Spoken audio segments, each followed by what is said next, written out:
Siguro kaya yung mga magulang natin, ayaw tayo malingat sa paningin nila noon dahil inaabot ng buwan o taon bago ka nila makasama ngayon.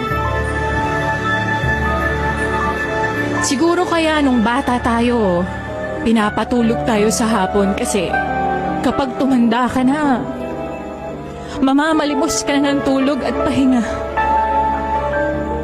Siguro kaya pinapakain tayo ng masustansya noon para sa pagtanda mas malakas nating haharapin yung mga pagsubok ng buhay.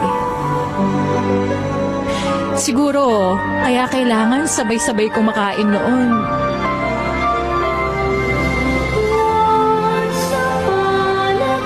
Kasi darating pa yung araw na mag-isa ka na lang kakain ngayon.